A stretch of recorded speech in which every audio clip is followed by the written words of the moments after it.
नमस्ते किसान भाई और बहनों, कृषि ज्ञान चैनल के एक नए एपिसोड में आपका स्वागत है। डॉक्टर साहब जी, मैं अपने गोभी के पौधों पर कुछ अजीब नुकसान देख रहा हूँ।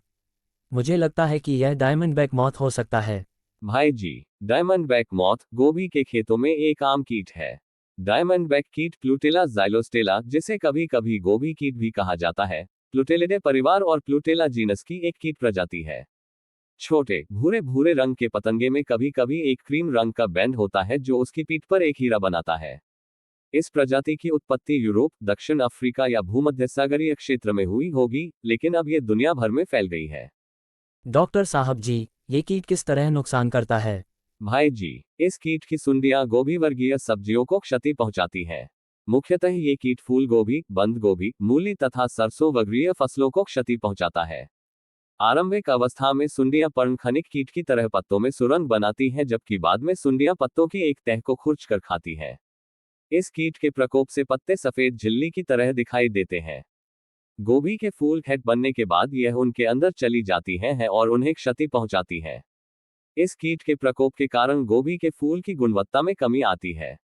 ये डायमंडबैक मॉथ के नुकसान की खासियत है।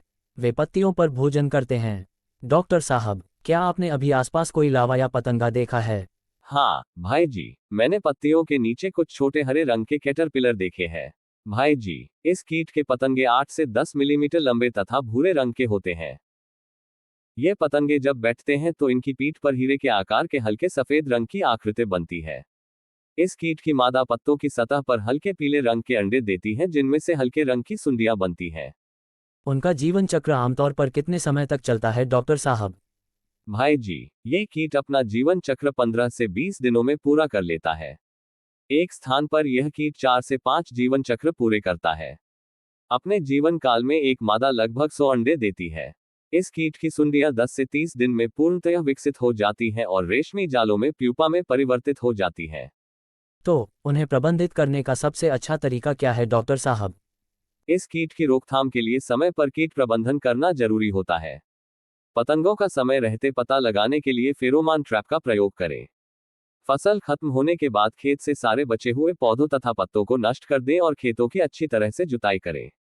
फसल में प्रकोप होने पर 1 मिलीलीटर साइपरमेथ्रिन 10 का प्रति लीटर पानी में घोलकर छिड़काव करें। सरसों की फसल को गोभी की फसल के साथ ट्रैप क्रॉप के रूप में लगाएं। सलाह के लिए धन्यवाद डॉक्टर साहब जी। मैं अपनी फसलों की सुरक्षा के लिए निश्चित रूप से इनमें से कुछ रणनीतियों को लागू करूंगा। आपका भी बड़ा बड़ा धन्यवाद भाई जी।